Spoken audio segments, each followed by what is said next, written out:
It's easy to assume that advanced material science and complex maritime engineering belong exclusively to the modern world. But taking a rigid wooden hull out onto the open ocean with iron fasteners presents a massive physical roadblock. Salt water is highly corrosive to iron, causing nails to rust and expand, eventually splintering the surrounding wood under the pressure of heavy waves. On land, metallurgists face an equally difficult chemical wall when trying to extract pure zinc from raw ore. Zinc is highly elusive. It requires extreme heat to separate, but it reaches its boiling point and vanishes into a gas long before it can be physically harvested. To establish itself as a major maritime power, ancient India had to achieve two feats: construct a deep-water merchant fleet without using iron, and physically capture a metal that naturally disappears in the furnace. Indian engineers developed structural and chemical workarounds for both. These weren't temporary fixes. They were specialized technical systems that allowed India to navigate routes and produce materials that few other civilizations could reach. The Indian Ocean is notorious for violent, unpredictable winds and heavy swells. A rigid ship built with stiff iron nails takes the full brunt of that force, causing the hull to crack and leak as the planks fight the movement of the water. Ancient Indian shipbuilders documented a very different approach. In an 11th century Sanskrit text called the Yukti Kalpataru, the author explicitly warns against using iron in seagoing vessels, noting its susceptibility to rust and citing the danger of metallic hulls near magnetic rocks. The solution they developed is known as the Tengkai method. Instead of pinning wood with metal, shipwrights meticulously stitched massive wooden planks together using tightly wound coir yarn made from coconut husks. To make these seams waterproof, the bindings were dipped in fish oil.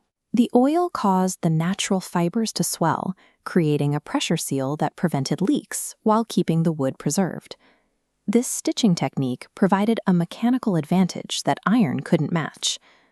Because the planks were lashed rather than pinned, the entire hull remained flexible. As the ocean swelled, the ship could safely bend and absorb the energy of the waves.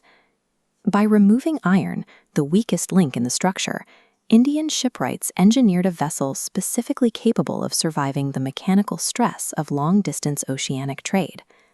At the same time, Indian chemists were tackling a chemical paradox. Extracting zinc from ore requires a minimum of 950 degrees Celsius. The failure point of an open furnace is just slightly higher, at 1083 degrees. At that temperature, the zinc vaporizes. It turns into a gas and floats away into the atmosphere before a single drop of liquid metal can be collected. To capture it, Indian metallurgists adapted a technique from Ayurvedic medicine called Tiryak Patana Yantram, or downward distillation.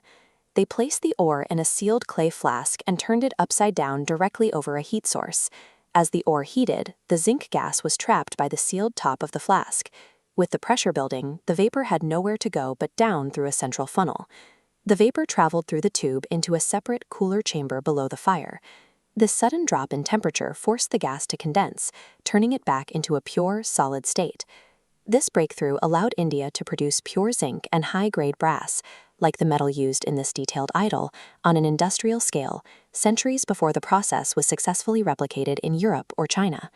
We know these systems worked because the physical evidence remains. This is the ancient Zawar mining complex, where the scale of the smelting pits and stone structures confirms that zinc production was a massive industrial operation.